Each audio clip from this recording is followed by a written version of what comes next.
오늘은 주연절 후 7번째 주일이며 본 교단이 정한 청소년 주일입니다. 우리의 마음과 뜻을 다해 성령 안에서 진리를 따라 하나님 앞에 예배로 나아갑니다.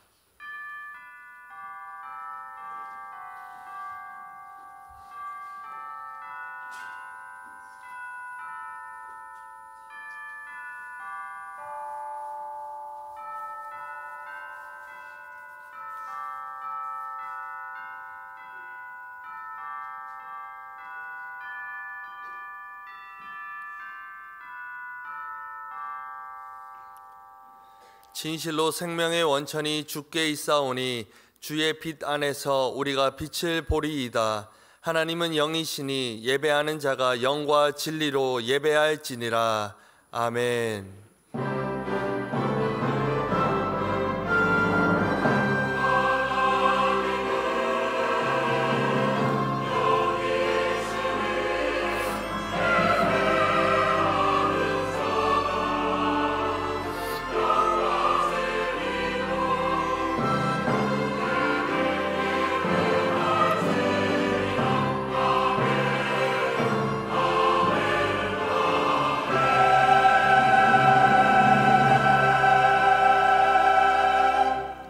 생명의 근원이신 하나님, 구원받은 하나님의 자녀로 택하여 주시고 하나님을 예배할 수 있는 은혜를 주심에 감사드립니다.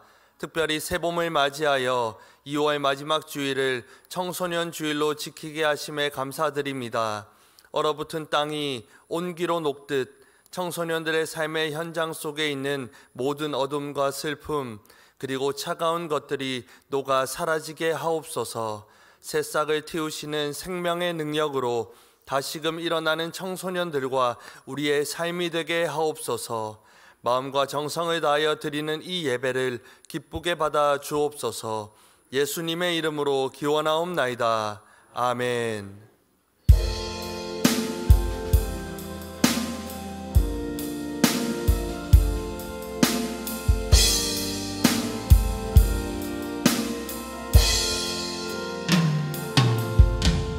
나는 하나님을 예배하는 예배자입니다.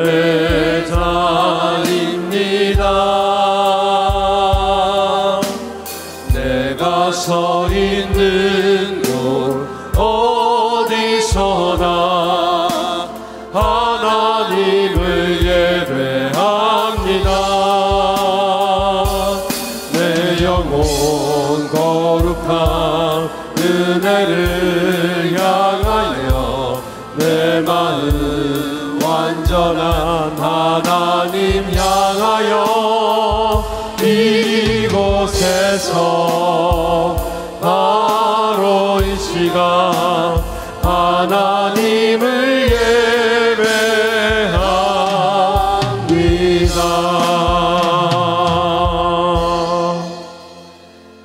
참회 기도를 드리시겠습니다.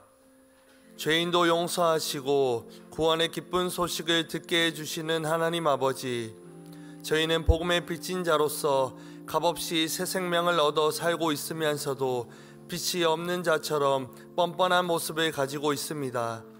전도의 당위성을 잘 알고 있으면서도 실천에 옮기지 못하고 있습니다. 낯선 사람 앞에서는 거부당할까 두려웠고 친척과 친구들에게는 비웃음 당할까 두려워 복음을 전하지 못했습니다. 나 자신은 이렇게 비겁한 모습으로 살면서도 정작 복음을 전하는 성도들을 향해서는 비웃었습니다. 전도지를 건네는 사람에게는 꼭 이렇게까지 해야 하느냐며 속으로 비판했습니다. 주님, 복음의 빚진 자임을 잊지 않고 저희도 때를 얻든지 못 얻든지 복음을 전하는 자로 살게 하여 주옵소서.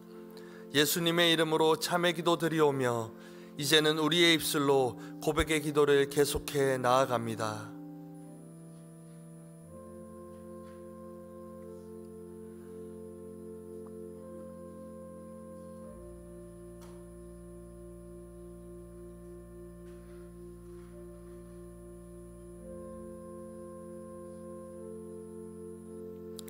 내가 이르기를 내 허물을 여호와께 자복하리라 하고 주께 내 죄를 아뢰고 내 죄악을 숨기지 아니하였더니 곧 주께서 내 죄악을 사하셨나이다. 아멘. 나는 전능하신 아버지 하나님 천지의 창조주를 믿습니다. 나는 그의 유일하신 아들 우리 주 예수 그리스도를 믿습니다. 그는 성령으로 잉태되어 동정녀 마리아에게서 나시고 본디오 빌라도에게 고난을 받아 십자가에 못 박혀 죽으시고 장사된 지 사흘 만에 죽은 자 가운데서 다시 살아나셨으며 하늘에 오르시어 전능하신 아버지 하나님 우편에 앉아 계시다가 거기로부터 살아있는 자와 죽은 자를 심판하러 오십니다. 나는 성령을 믿으며 거룩한 공교회와 성도의 교제와 죄를 용서받는 것과 몸의 부활과 영생을 믿습니다. 아멘.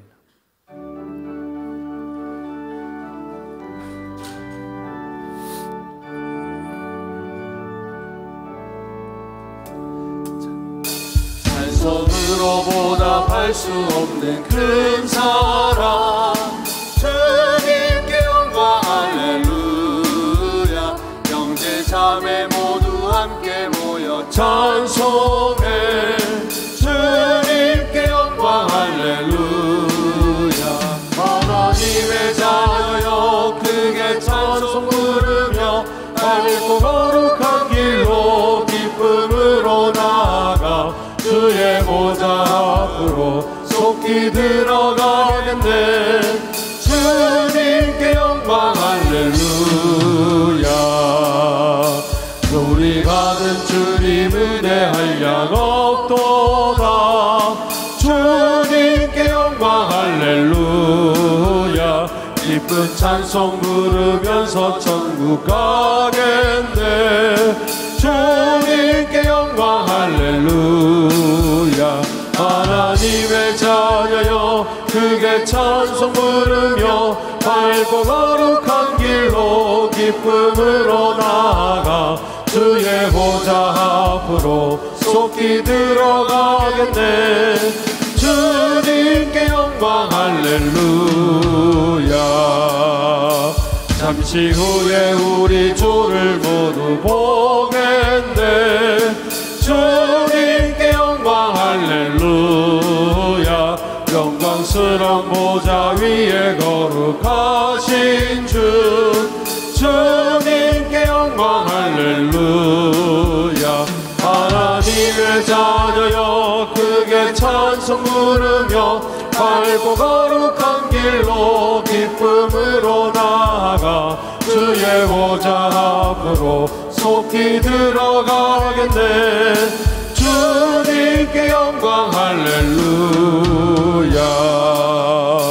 만국 백성 천국에서 소리 높여서 주님께 영광 할렐루야. 영원토록 주의 공로 찬양하겠네. 주님께 영광 할렐루야. 하나님의 자녀여 크게 찬송 부르며 밝고 거룩한 길로 기쁨으로 나아가 주의 보좌 앞으로 속히 들어가겠네.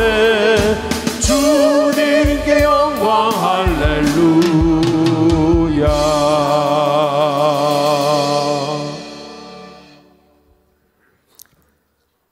천지를 창조하시고 만물을 주관하시는 여호와 하나님, 한없이 부족한 저희를 거룩한 예배로 불러주시니 감사합니다. 하나님을 직접 대면하는 심정으로 두렵고 떨리는 마음으로 이 예배에 임하게 하옵소서. 시온 찬양대와 함께 드리는 찬양이 저희의 고백과 기도가 되게 하옵소서. 주의 사자를 통하여 선포될 말씀이 저희에게 기도 응답이 되고 믿음의 가르침이 되게 하옵소서. 기원에서 축도에 이르기까지 모든 예배 순서에 마음과 정성을 다하는 저희들 되게 하옵소서. 이 예배를 통해 치유와 회복의 역사가 일어나게 하옵소서. 하나님, 언제나 저희를 지켜주시고 인도해 주시니 감사합니다. 오래 참아주시고 긍휼을 베풀어 주시니 감사합니다. 저희의 필요를 아시고 일용할 양식을 주시니 감사합니다.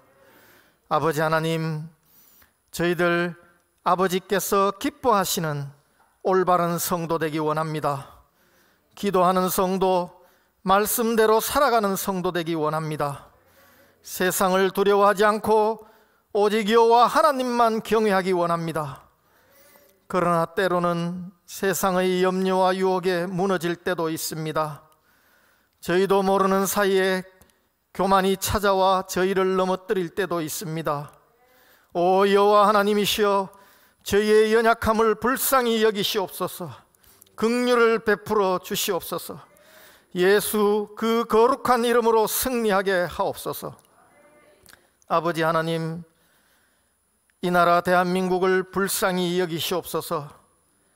심각한 정치적 혼란 속에 국론이 분열되어 극하게 대립하고 있습니다.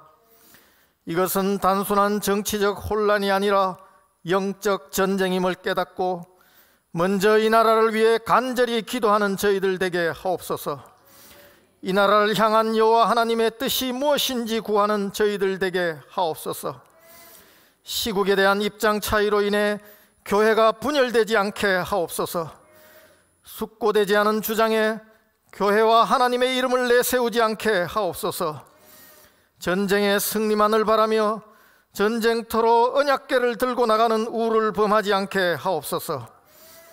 각자에게 주신 사명대로 행하되 생각이 다른 이를 비난하지 않게 하옵소서.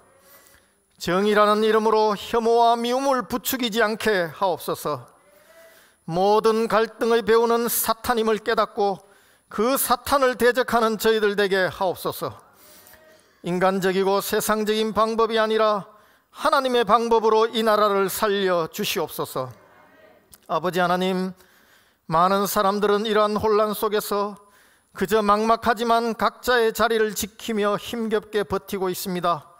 경제적으로도 힘든 시기를 지나고 있습니다. 아버지여, 더욱 여호와 하나님을 바라보게 하옵소서. 희망을 잃지 않게 하옵소서. 믿음으로 승리하게 하옵소서. 상한 갈 때 꺾지 아니하시며 꺼져가는 등불 끄지 아니하시는 여호와 하나님, 이 나라 이 민족을 회복시켜 주시옵소서. 한국교회의 영적 대각성이 있게 하옵소서. 오직 말씀과 오직 복음으로 한국교회가 하나 되게 하옵소서. 부흥케 하옵소서. 오직 하나님의 영광을 위하여 하나님의 뜻만을 행하는 한국교회 되게 하옵소서. 대본교회 모든 교역자와 직분자들의 영과 삶을 지켜 주시옵소서. 김은혜 담임 목사님 성령 충만하게 하옵시고 말씀과 기도에 큰 권능을 주시옵소서. 하나님과 성도들이 모두 기뻐하는 목회자로 날마다 새롭게 세워져 가게 하옵소서. 온 교회가 한 몸이 되어 예수 그리스도의 가르침을 온전히 살아내는 대본교회 되게 하옵소서. 그리스도의 향기를 전하는 대본교회 되게 하옵소서. 교육부와 청년부의 겨울수련회 잘 마무리되게 해주셔서 감사합니다. 내일부터 시작되는 새학기 맞이 새벽 기도회도 큰 은혜로 함께하여 주시옵소서. 루안다 나누리를 비롯한 세계 각지의 선교사들의 삶과 사역을 지켜 주시옵소서. 특히 선교사들의 자녀들에게 큰 복을 주셔서 은혜와 기쁨의 간증이 되게 하옵소서. 영적 싸움에서 반드시 승리하게 하옵소서.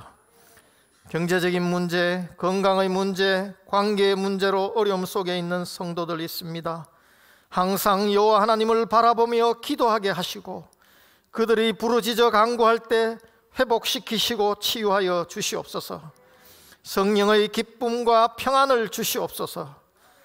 예배와 공동체를 위하여 보이지 않는 곳에서 묵묵히 봉사하는 수많은 충성된 손길들, 그들을 격려하여 주시옵소서. 흩어진 대봉의 자녀들을 지켜 주시옵소서. 모든 말씀 예수 그리스도 이름으로 기도드립니다. 아멘.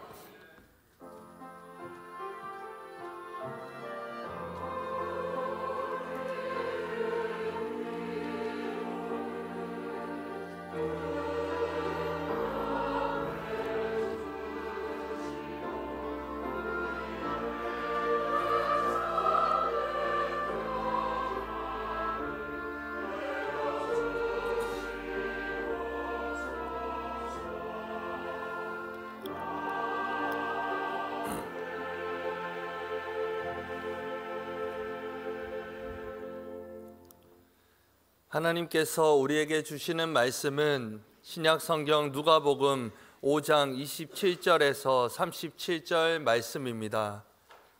하나님의 말씀을 봉독할 때에 경청하시기 바랍니다. 그 후에 예수께서 나가사 레위라는 세리가 세관에 앉아 있는 것을 보시고 나를 따르라 하시니 그가 모든 것을 버리고 일어나 따르니라. 레위가 예수를 위하여 자기 집에서 큰 잔치를 하니 세리와 다른 사람이 많이 함께 앉아 있는지라. 바리새인과 그들의 서기관들이 그 제자들을 비방하여 이르되 너희가 어찌하여 세리와 죄인과 함께 먹고 마시느냐. 예수께서 대답하여 이르시되 건강한 자에게는 의사가 쓸데없고 병든 자에게라야 쓸데있나니 내가 의인을 부르러 온 것이 아니요 죄인을 불러 회개시키러 왔노라. 그들이 예수께 말하되 요한의 제자는 자주 금식하며 기도하고 바리새인의 제자들도 또한 그러하되 당신의 제자들은 먹고 마시나이다. 예수께서 그들에게 이르시되 혼인집 손님들이 신랑과 함께 있을 때에 너희가 그 손님으로 금식할 수 있겠느냐? 금식하게 할 수 있느냐? 그러나 그날에 이르러 그들이 신랑을 빼앗기리니 그날에는 금식할 것이니라. 또 비유하여 이르시되 새 옷에서 한 조각을 찢어 낡은 옷에 붙이는 자가 없나니 만일 그렇게 하면 새 옷을 찢을 뿐이요 또 새 옷에서 찢은 조각이 낡은 것에 어울리지 아니하리라. 새 포도주를 낡은 가죽 부대에 넣는 자가 없나니 만일 그렇게 하면 새 포도주가 부대를 터뜨려 포도주가 쏟아지고 부대도 못 쓰게 되리라. 아멘. 이 말씀을 통하여 은혜 주실 줄로 믿습니다.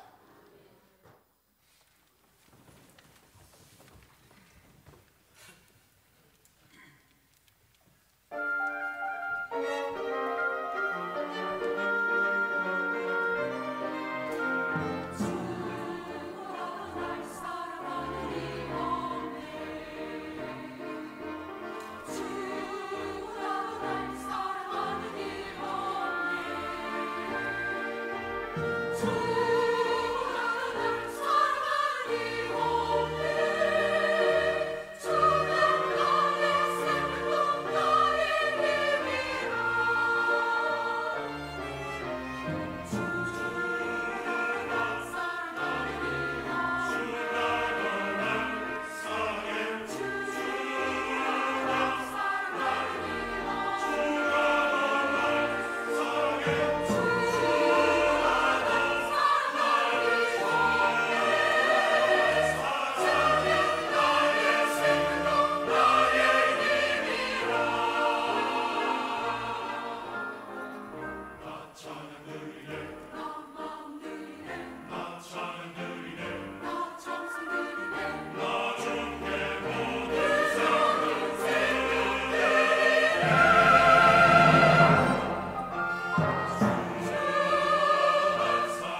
네, 주님의 이름을 송축합니다. 주님을 찬양합니다. 우리 귀한 찬양 참 감사드립니다.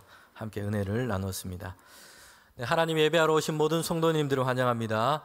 주님의 은혜와 평강이 늘 함께 하시기를 바랍니다. 네, 옆 사람 인사하면 좋겠습니다. 잘 오셨습니다. 하나님이 함께 하시길 바랍니다. 함께 은혜를 누립시다. 네. 우리 2월을 시작하면서 예배에 대한 말씀을 함께 듣고 있습니다. 예배가 성도들의 생활에 있어서 참으로 중요하기 때문입니다. 온전한 예배가 세워질 때에 성도들의 신앙도 건강하게 잘 세워지게 됩니다. 교회와 세상 가운데 우리가 예수 믿는 사람으로 그리스도인으로 믿음의 삶을 잘 살아갈 수 있기 때문입니다. 어린아이들이 가지고 노는 장난감 중에 보면요, 오뚜기라는 것이 있습니다. 밀어서 넘어뜨렸는데 넘어지지 않고 다시 일어서게 됩니다. 힘이 센 사람이 밀어도 마찬가지입니다. 다시 일어서게 됩니다. 시편 37편 24절에 보면 그 모습을 연상하게 하는 하나님의 말씀이 있습니다. 우리 하나님 말씀 함께 읽도록 하겠습니다. 그는 넘어지나 아주 엎드러지지 아니함은 여호와께서 그의 손으로 붙드심이로다. 아멘. 넘어지나 아주 엎드러지지 않는다 말씀합니다. 잠깐은 기울어지는 것처럼 보이기도 합니다. 그러나 쓰러지거나 아예 자빠져지지 않다라는 것입니다. 하나님께서 그를 붙드시기 때문입니다. 하나님께서 우리를 다시 일으켜 세우시기 때문입니다. 할렐루야. 여러분, 이 말씀을 사람의 방향에서 보면 이렇게 이야기할 수 있습니다. 그 사람에게는요, 하나님에 대한 이 믿음과 신뢰가 무게중심이 되고 있기 때문입니다. 잠시 넘어질 때도 있지만 그러나 엎드려지지 않을 것입니다. 다시 일어서게 되는 것입니다. 오뚜기가 넘어지지 않게 되는 데는요, 무게중심이 있기 때문입니다. 몸뚱아리 아래쪽에 보면 무거운 것을 갖고 있는데 이것이 무게중심이 되어서 넘어뜨리려고 해도 다시 일어설 수 있게 되는 것입니다. 여러분, 예배는요, 우리의 생각과 우리의 마음, 그 삶의 중심을 하나님께 옮기는 것입니다. 그리고 우리의 믿음과 시선을 하나님께 맞추는 시간입니다. 그러기 때문에 중요한 것입니다. 발레를 하는 사람 이 인터뷰를 한 것을 제가 봤습니다. 발레 공연을 보면요, 같은 자리에서 막 이렇게 여러 번 회전을 하는 그런 장면들이 있습니다. 그런 연기를 하게 되죠. 그런데 어떻게 이 어지러워서 이렇게 넘어지지 않고 그렇게 반복해서 회전을 할 수 있느냐, 그리고 다음 연기를 그렇게 이어갈 수 있는지 궁금하기도 합니다. 사실 우리는 명랑 운동회 때 코끼리 코에서 한 10바퀴만 돌고 나면요, 정신을 못 차려요. 방향이 뭐 거꾸로 가기도 하고 조금 가다 넘어지기도 하고 그럽니다. 그런데 발레를 하는 사람들은요, 그렇게 많이 도는데도 어지러워서 비틀거리지 않고 우아하게 다음 동작을 연기로 하고 있다는 겁니다. 그런데 그 비결에 대해 이렇게 얘기를 합니다. 그것은 시선과 초점에 있었던 겁니다. 회전을 하며 돌 때에 딱 한 곳을 지정해서 눈과 시선은 거기에 초점을 맞춘다는 것입니다. 전문 용어로 이게 스파팅이라고 그렇게 부르더라고요. 시선을 한 지점에 모으는 기술인 것입니다. 그러니까 몸은 회전하고 돌고 있지만 그의 시선은 정해진 그곳을 향해서 계속해서 그렇게 가고 있다는 것입니다. 이렇게 해서 어지러워 비틀거리지 않고 그리고 그렇게 연기를 할 수 있습니다. 오늘 우리가 살아가는 이 삶의 현실은요, 만만치 않습니다. 성도들의 삶의 현실도 어렵고 힘든 일들이 겹겹이 쌓여 있을 때도 있습니다. 고단한 삶의 현실을 살아갑니다. 삶의 속도와 변화가 얼마나 빠른지를 모릅니다. 그래서 어지럽고 멀미가 날 지경일 때도 있습니다. 그래서 시선과 초점이 중요합니다. 우리는 예배를 통해서 매주 매 시간마다 생각과 삶의 무게 중심을 다시 하나님께로 옮기고 선하신 하나님의 은혜와 인도하심에 우리의 믿음의 초점을 맞춰야 합니다. 그러면 넘어지지 않고 쓰러지지 않고 날마다 믿음 안에서 하나님께로부터 새 힘 얻게 될 줄 믿습니다. 다시금 회복되어서 힘있게 세워지게 될 것입니다. 예배가 회복되면 예배 생활의 회복에만 그치지 않습니다. 그 영향력은 우리의 삶 전체로 그렇게 넓어져 가게 됩니다. 부모에게서 예배가 회복되면요, 그 가정이 하나님의 사랑과 은혜 안에 있는 천국, 가정의 천국이 될 것입니다. 예배가 회복되면 삶의 문제와 세상의 염려로 눌려서 곤고하고 무기력했던 사람들이 다시 활력을 얻고 회복되게 될 것입니다. 방향도 목적도 없이 살아갔던 인생이 하나님 안에서 고귀한 삶의 가치를 발견하고 거룩한 사명을 가지고 세상을 살아가게 될 것입니다. 예배 회복에서 시작되어 삶의 회복으로 확장되고 열려지게 되는 것입니다. 예배 회복이 얼마나 중요한지 기록된 하나님의 말씀도 잘 보여주고 있습니다. 여러분 구약 성경에 보면요, 이스라엘 백성은 그 역사 가운데 큰 재난을 겪게 됩니다. 나라가 멸망당했다는 것이요. 성은 무너지고 땅은 다 황폐하게 되었습니다. 이스라엘 백성들은요, 포로로 다 잡혀가게 됩니다.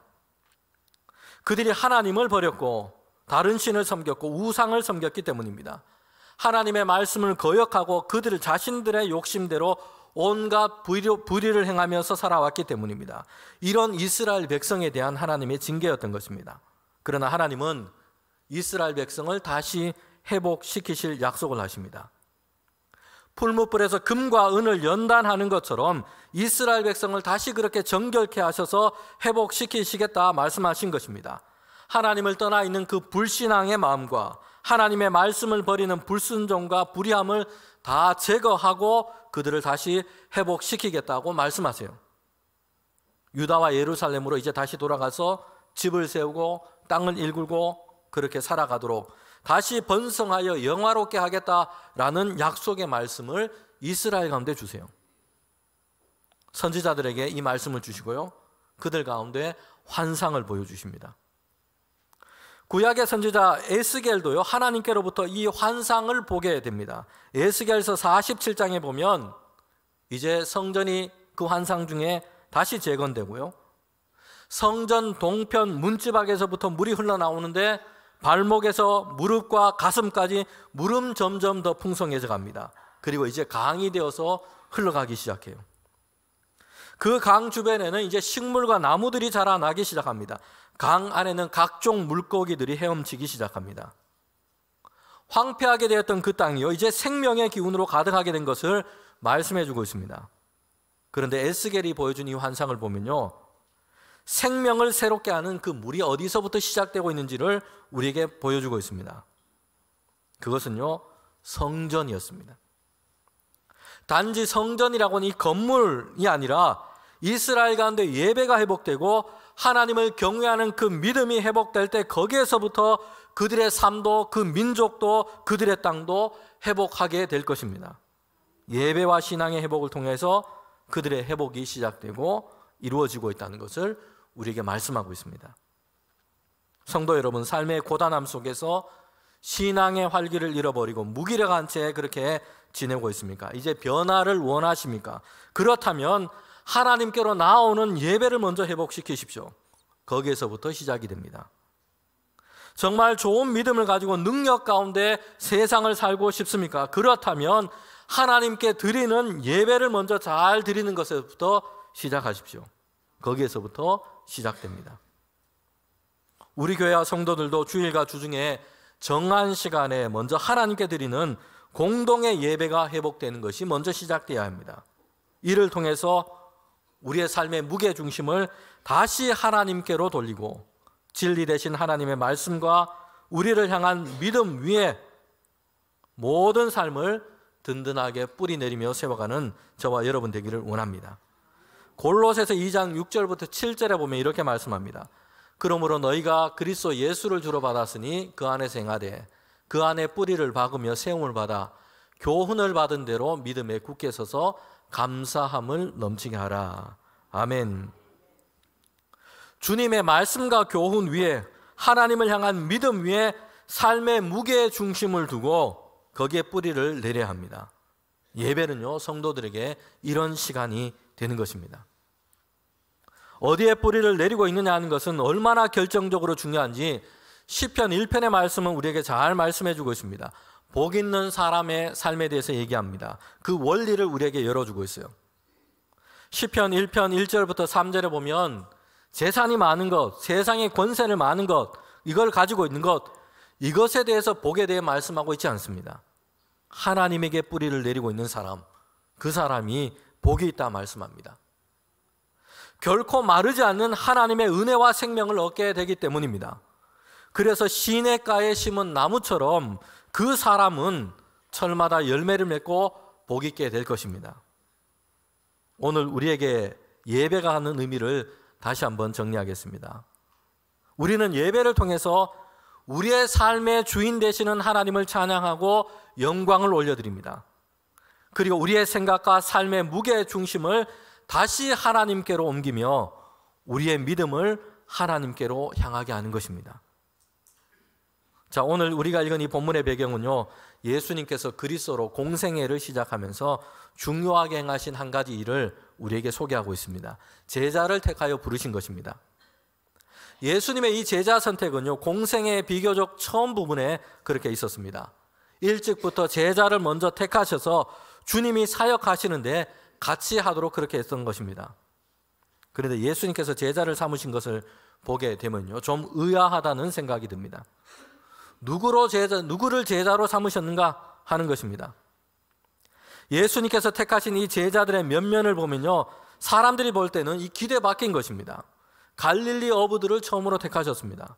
여러분, 그들은 아주 평범한 사람들이에요. 당시 랍비나 선생들이 자신들의 제자로 삼을 만한 그런 사람이 전혀 아니었던 겁니다. 그리고 오늘 본문에서는요, 제자 선택의 이야기가 지금 이어지고 있는데, 이번에는 어부가 아니라 누구를 제자로 삼고 있습니까? 누가복음 5장 27절에 보면 세리였습니다. 예수님께서 이제 그리스도로서 하나님의 나라의 복음을 전파하고 계시고요, 세상과 사람을 구원하시는 그 하나님의 이 구원의 역사를 지금 이루어가고 계십니다. 그때 함께 할 제자를 택하여 세우시는데 그들이 누구였느냐 하는 것입니다. 어부들이었고요, 어부만 해도 사람들의 예상을 지금 맞지 않는, 예상을 벗어난 것이요. 그런데 이번에는요, 세리를 제자로 택하여 부르세요. 이거는 정말 상상할 수 없는 파격적인 일이었던 것입니다. 여러분, 세리라는 사람들이 어떤 사람인가를 살펴보면 그렇습니다. 오늘날의 이 세무 공무원으로 생각하면 안 됩니다. 여러분, 당시에는 이스라엘 그 민족이 로마의 지배하에 있었습니다. 식민 지배를 당하고 있었어요. 그때 세리들은요, 로마 관리들에게 돈과 인맥과 아첨을 동원해서 이제 세금을 걷어들이는 직책과 그 권한을 받게 됩니다. 그리고 이제 세금을 걷어들이는데 로마에 상납할 것은 물론이고 거기에 더해서 온갖 세금을 더 많이 요구를 합니다. 그리고 나머지는 자신의 주머니를 채운 것입니다. 부유하게 그렇게 살았던 겁니다. 그러니 사람들은요, 이 세리를 그렇게 좋아할 일이 만무합니다. 세리들은 아주 부정적인 사람들의 이미지였습니다. 사회적으로는 암적인 존재와 같다, 이렇게 여겨졌습니다. 먼저는요, 민족의 배신자예요. 로마 제국에 붙어가지고 그들 밑에서 일을 하고 있습니다.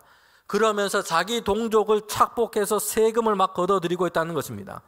그러니 유대 민족을 배반하고 로마에 붙어서 자기 이익을 추구하는 배신자, 매국노로 생각되게 되는 겁니다. 세리에 대한 이런 부정적인 인식은요, 여기에 더해 있습니다. 유대인들이 추구했던 종교적인 경건과는 그들은 거리가 멀었습니다.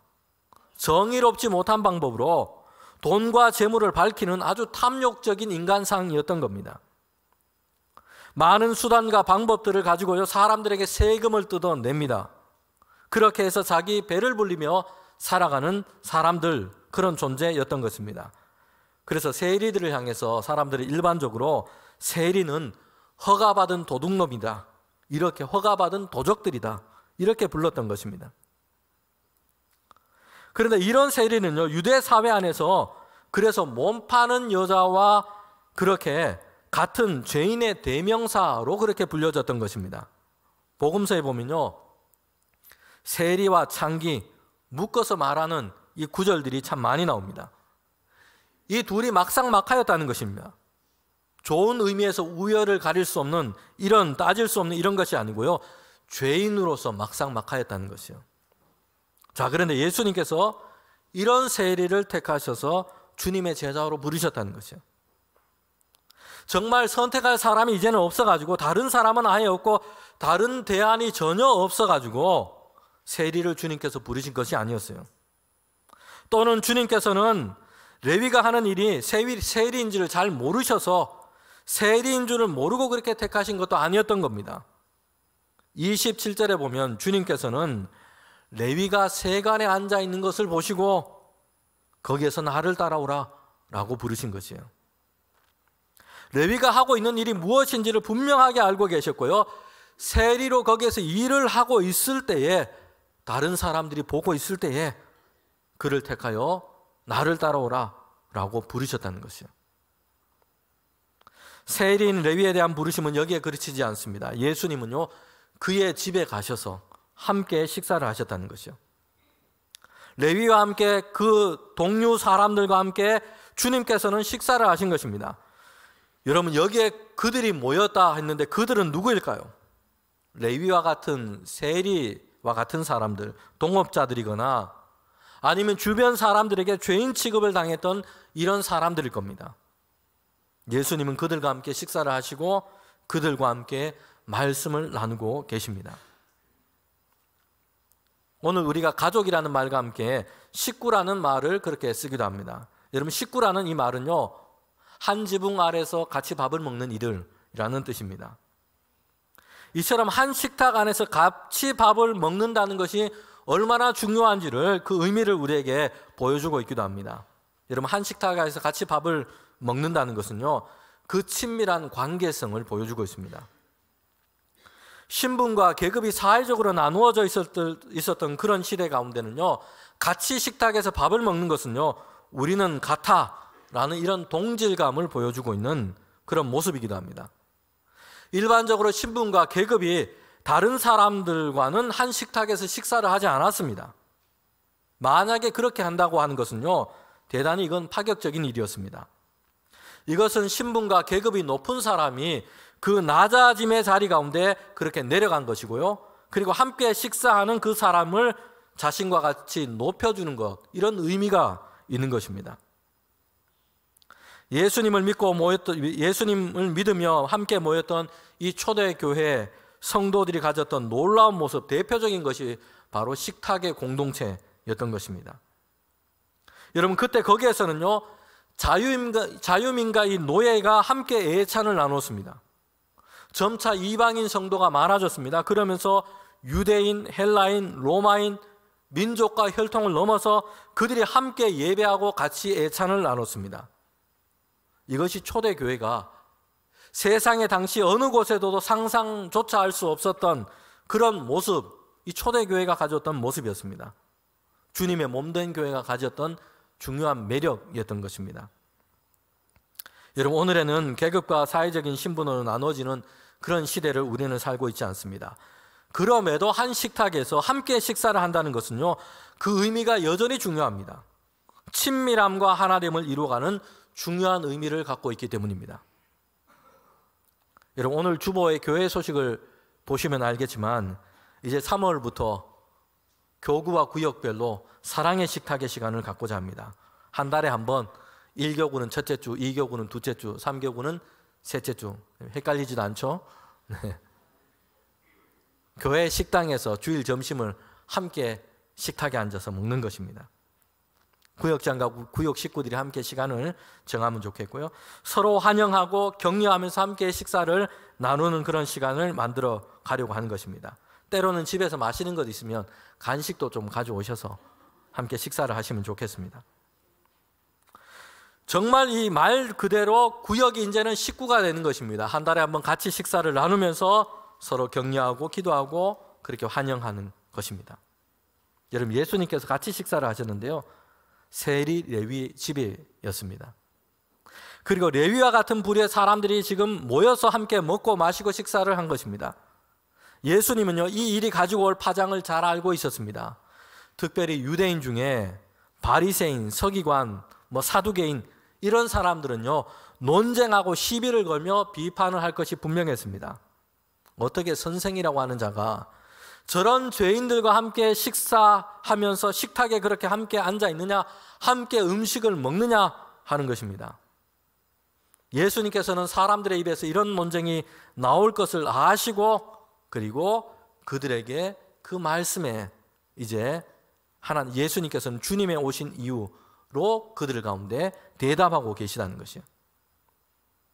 예수님은 그들 가운데 대답하시는데, 예수님께서 이 땅에 오신 이유가 무엇인지를 분명하게 그 대답을 통해서 밝혀주고 계십니다.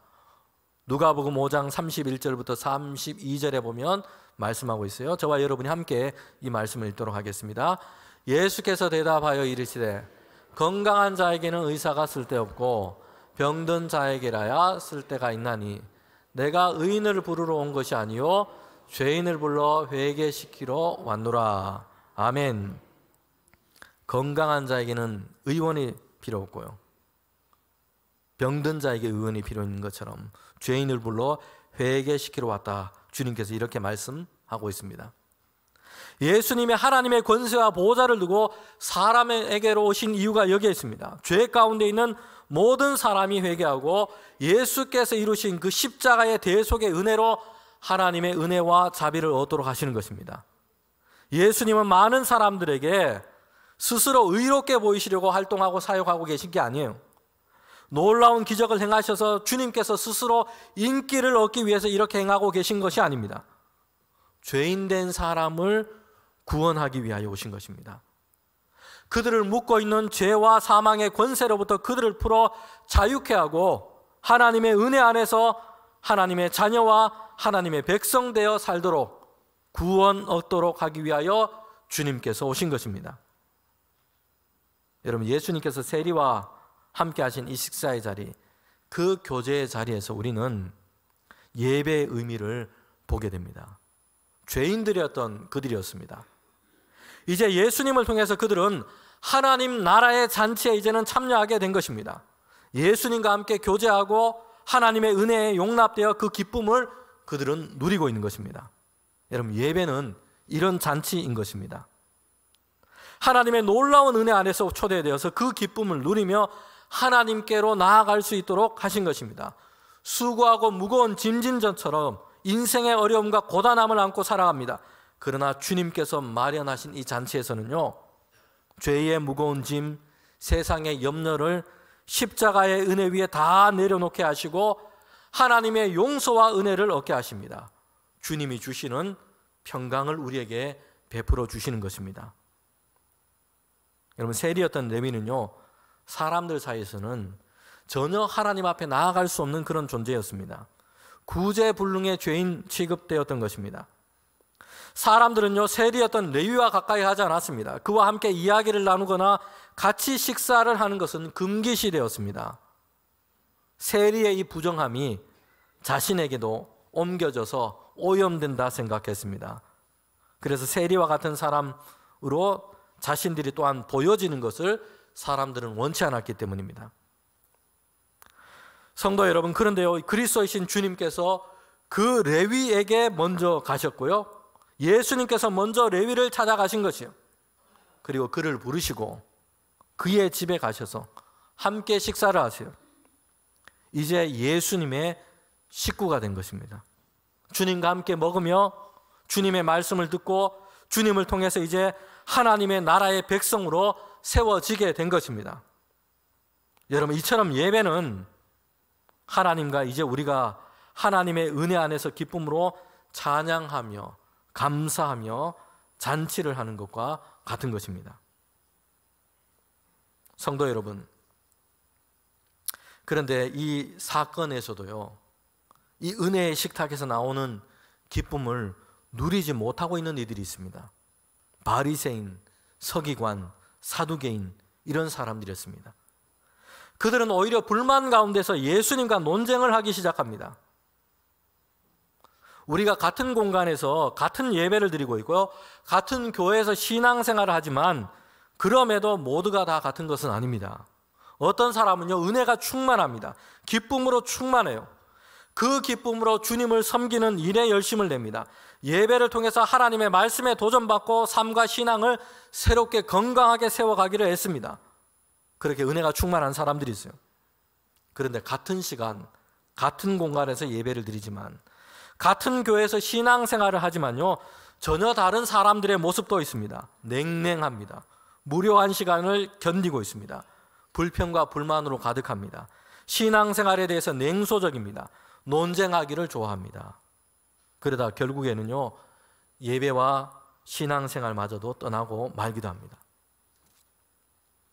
C.S. 루이스가 쓴 스크루테이프의 편지에 보면요, 사단의 전략에 대해서, 악마의 이 계략에 대해서 그렇게 잘 얘기를 하고 있습니다.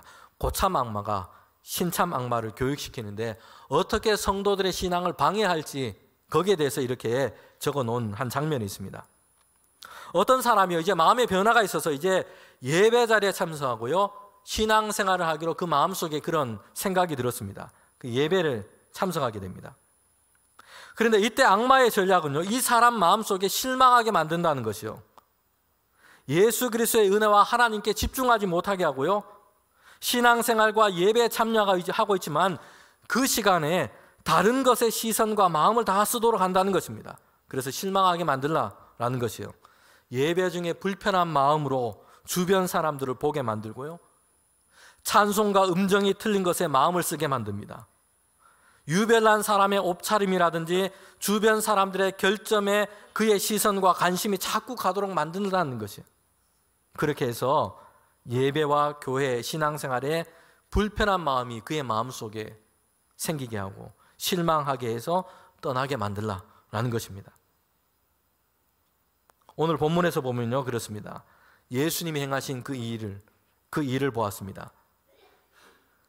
그런데 아주 냉소적이고 논쟁하는 사람들도 있습니다. 바리새인이 그렇게 하고 있습니다.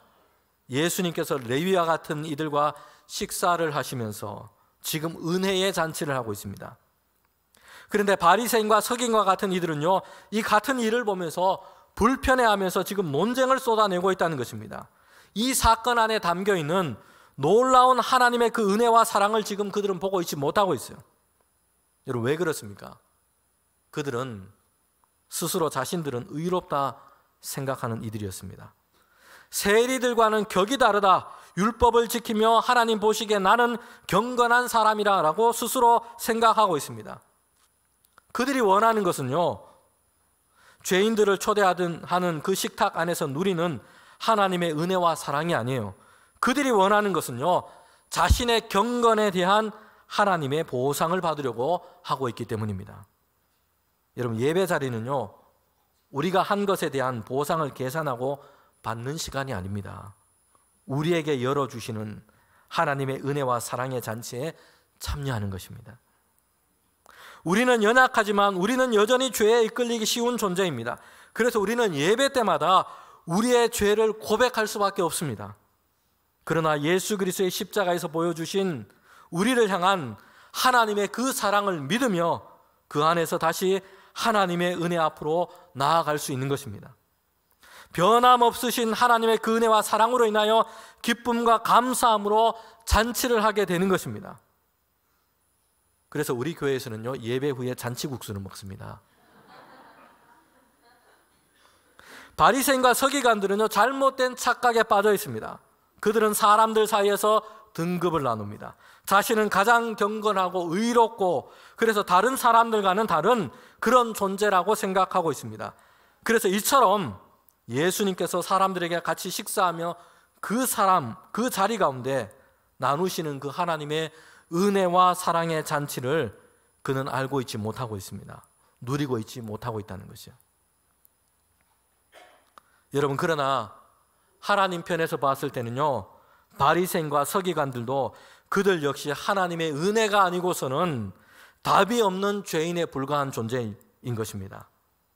그들도 세리 레위와 함께 예수님이 베푸시는 은혜와 사랑의 이 식탁에 앉아야만 하는 존재일 뿐인 것입니다. 예배는요, 사람에게 있는 어떤 자격이나 등급이 나누어지는 자리가 아닙니다. 하나님의 은혜와 사랑만이 주장될 뿐인 것입니다. 성도 여러분, 우리는 바리새인과 서기관의 자리에 앉아 있어서는 안 됩니다.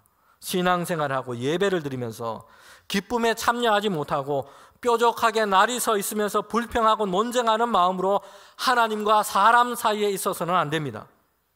예배와 신앙생활에서 하나님의 용서와 사랑 안에 있는 나라고 하는 하나님과의 관계에 우선적으로 초점을 맞추지 못하고 하나님께 무게중심을 두지 못할 때에 여러분, 우리는 바리새인과 서기관의 자리에 앉기 쉽습니다.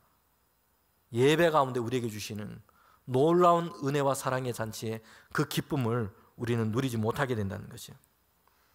교회 생활, 예배 생활 중에서도 다른 사람들과 비교하는 그 의식과 경쟁심, 시기심으로 있을 때에 여러분 그렇게 됩니다. 스스로 자기 경건이나 자기 의로움을 내세우는 마음으로 나는 이 정도이니까, 나는 그래도 이만큼이니까 라며 이런 생각으로 있을 때, 이런 마음으로 우리가 신앙 가운데 있을 때 우리의 예배 안에서, 우리의 신앙생활 가운데 하나님께서 주신 참된 기쁨과 감사를 얻지 못하게 됩니다. 바리새인과 서기관들이 익힌 그 논쟁에 대해서 예수님께서 대답하십니다. 어떻게 세리와 같은 저 사람들, 저 죄인들과 함께 먹고 마시느냐라는 논쟁이었습니다. 주님께서는 누가복음 5장 31절 32절 앞서 읽었던 이 말씀에 이렇게 말씀합니다. 건강한 사람이 아니라 병든 자를, 의인이 아니라 죄인을 내가 부르러 왔다 말씀합니다. 예수님의 이 말씀은요, 병든 사람들만 위해서, 죄인들만 위해서 예수님이 오셨다라는 것을 의미하고 있지 않습니다. 주님의 이 말씀은요, 모든 인간의 실제가 어떠한지를 전제하고 있습니다. 하나님을 떠나서 모두가 죄 가운데 있고 어그러져 있다는 것입니다.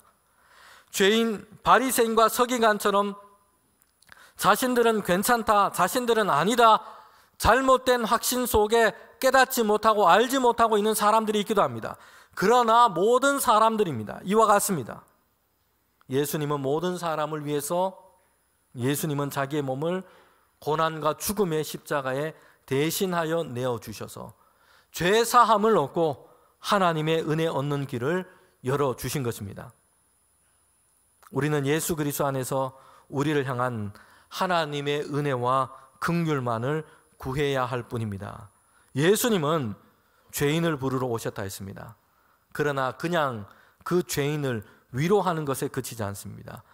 회개하도록 부르셨다라고 말씀합니다. 여러분, 회개는 죄를 떠나는 것입니다. 죄에서 돌이키는 것이고요, 하나님께로, 하나님의 다스림 안에 있는 새로운 삶으로 돌아가는 것입니다. 우리는 주님께서 우리의 위로자가 되시고 우리의 인도자가 되심을 믿습니다. 그러나 동시에 주님은요, 우리에게 회개를 요구하십니다. 죄와 악에서 떠나고 예수님과 함께 하나님의 의와 은혜 안에 살도록 우리를 부르셨다는 것을 기억해야 합니다. 레위는요, 예수님과 함께 식사를 하고요, 그 다음 날 다시 세간에 가서 그 자리에 앉지 않았습니다. 다시 사람들 사이에서 포각과 거짓으로 돈을 거두어 드는 일을 그렇게 하지 않은 것입니다. 예수님께서 부르신 레위는 신데렐라에 나오는 이야기와 같지 않습니다. 마법으로 드레스를 입고 유리구두를 신고 잔치에 참여했는데요, 자정이 되면 이제 마법이 풀려서 이전의 모습으로 되돌아가 버리는 것이죠. 레위의 이야기는 그렇지 않습니다.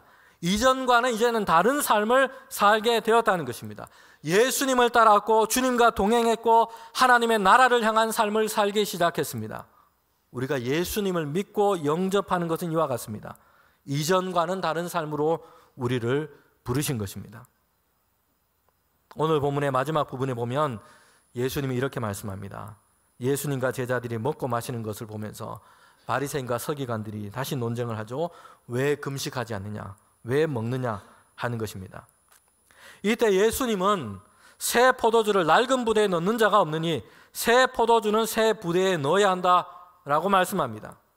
당시에는 포도주를 짐승의 가죽으로 만든 부대에 넣었습니다. 그런데 새 포도주는요, 부대 안에 담겨 있지만 거기에서 발효가 되기 시작합니다. 그런데 이 낡은 부대는요, 포도주의 이 발효와 팽창력을 감당하지를 못합니다. 그래서 낡은 부대는 터지고 맙니다. 새 포도주는 새 부대에 담아야만 합니다. 예수님께서 이렇게 말씀하신 것은요, 사람들이 만들어 놓은 전통의 메인 종교 생활에 대해서 지금 말씀하고 있어요. 그리스도이신 예수님께서 오셨는데 그들은 논쟁만 하고 있는 겁니다. 논쟁의 기준은요, 사람들이 만들어 놓은 전통입니다. 그 전통으로 자신들의 경건과 의로움만 주장하고 자랑하고 있습니다. 그래서 복음, 구원의 기쁜 소식인 예수님께서 오셨는데 전혀 알지 못하고 받아들이지 못하고 있다는 것입니다. 바리새인과 사두개인들이 주장하는 건조하고 날카로운 율법의 조항들이 여러분 세리 레위를 변화시킨 것이 아닙니다. 예수 그리스도께서 레위를 새로운 삶으로 인도하신 것입니다. 그에게 찾아오시고 그와 함께 식사를 하십니다. 그리고 그에게 말씀하세요. 내가 너를 위하여 왔다. 내가 너를 사랑한다. 내가 너를 위하여 죽었다. 아가페의 사랑을 담은 예수님 안에서 레위의 삶은 기쁨의 잔치가 여러분 시작된 것입니다. 고린도후서 5장 17절 말씀입니다. 저와 여러분이 마지막으로 함께 읽겠습니다. 그런즉 누구든지 그리스도 안에 있으면 새로운 피조물이라. 이전 것은 지나갔으니 보라 새 것이 되었도다. 아멘. 그리스도 예수 안에서 하나님의 은혜와 사랑을 받은 새로운 피조물이 된 것입니다.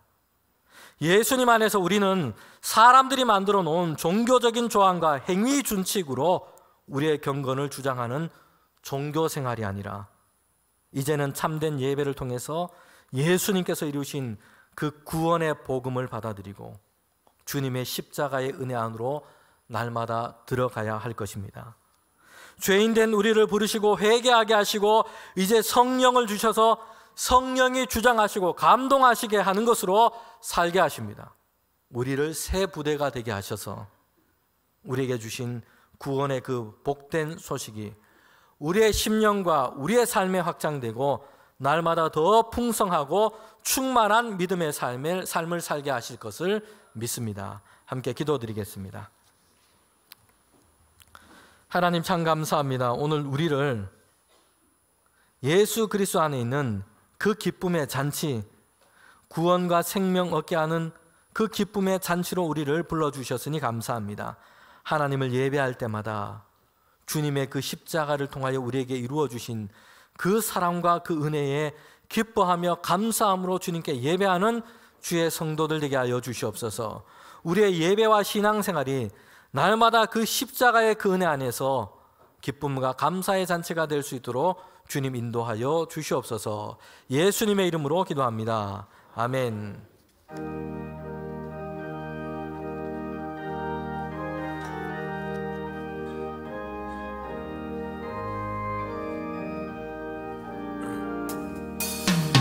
영광을 받으실 만유의 주여, 우리가 명령을 따르리라. 베푸신 은혜를 감사히 알고 진실한 마음으로 섬기겠네. 구주의 은혜 주시는 대로 영원히 받들어 섬기겠네. 찬송하겠네, 찬송하겠네. 생명을 주시는 구주로다.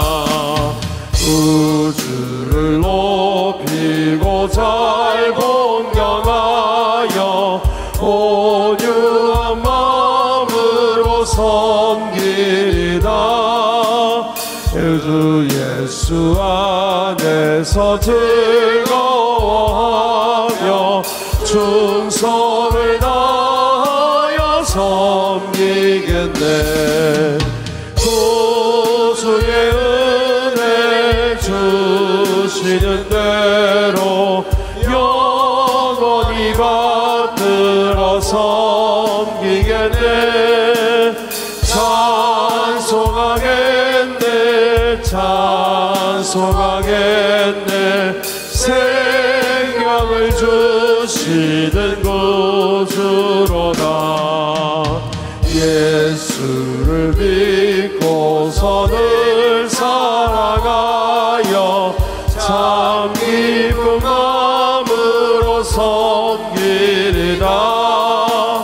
온 마음을 드리고 늘 순종하며 구주를 영원히 섬기겠네.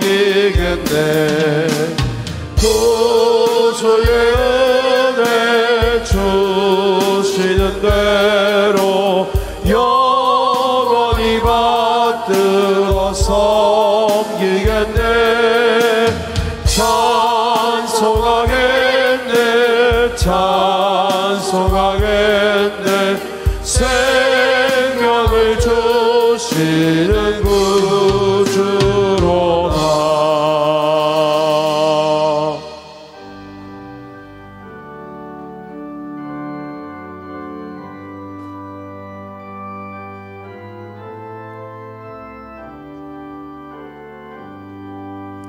나의 보아들이니 주여 받아주셔서 하늘나라 위하여 주 뜻대로 쓰소서.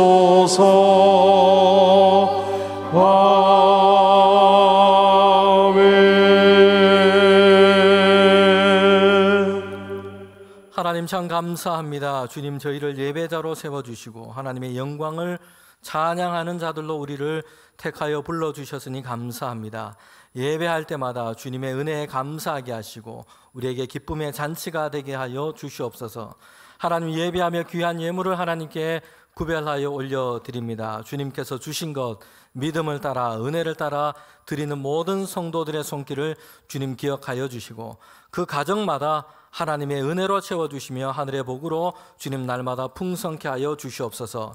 이 일터와 가정이 하나님 안에서 복 있게 하여 주셔서 시냇가에 심은 나무처럼 철마다 열매를 맺는 귀한 가정과 일터가 되게 하여 주시옵소서. 이 예물이 사용되는 곳에 하나님의 영광 가운데 쓰이게 하시고 주님의 복음과 그리스도의 사랑이 증거되는 곳에 사용되게 하여 주시옵소서. 연약한 성도들 가운데 주님 새 힘 더하여 주셔서 하나님의 손으로 날마다 붙들어 주시옵소서. 예수님의 이름으로 기도합니다. 아멘.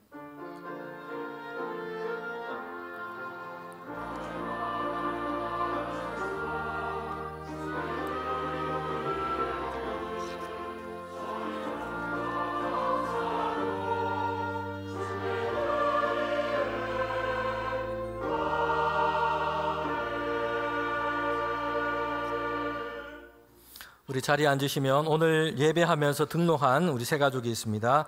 소개할 때 환영하도록 하겠습니다. 김병수 성도님, 이등만 집사님께서 인도하셨습니다. 네, 환영하도록 하겠습니다.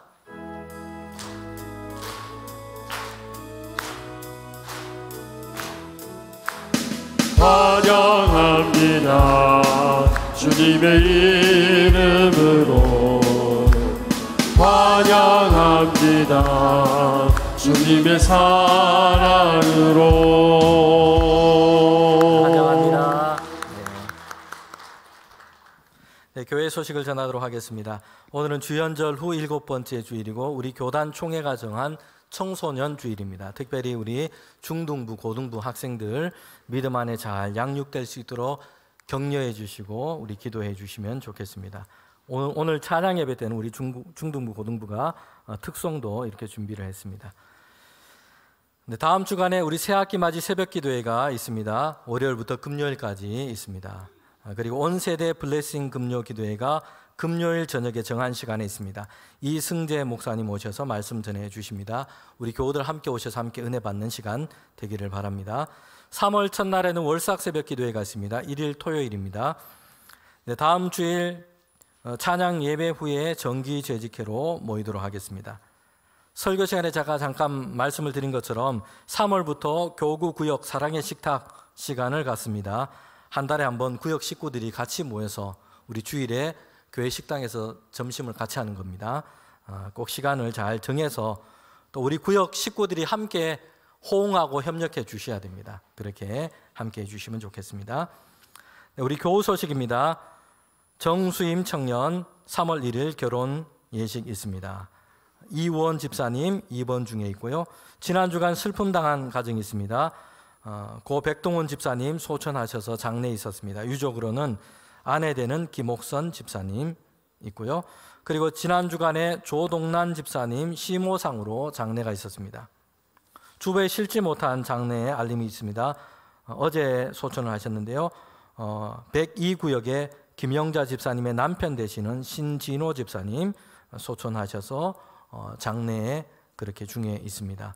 내일 입관 예배고 화요일 날 발인 예배입니다. 시간과 장소, 빈소는 문자로 우리 공지해 드리도록 하겠습니다.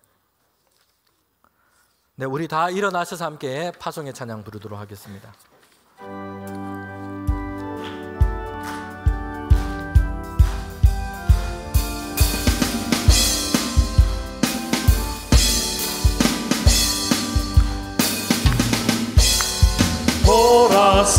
보라새일을 행하시리니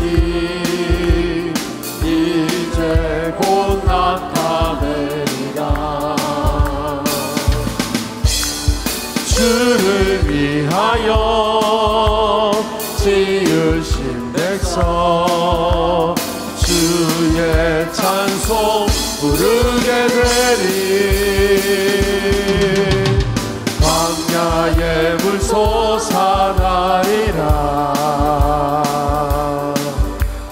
사막의 꽃 피어나리. 이전 일들을 너희는 기억지 말며 옛적 일들을 생각지도 말라. 보라새일을 행하시리니 이제 곧 나타내리라. 주를 위하여 지으신 백성 주의 찬송 부르게 되리.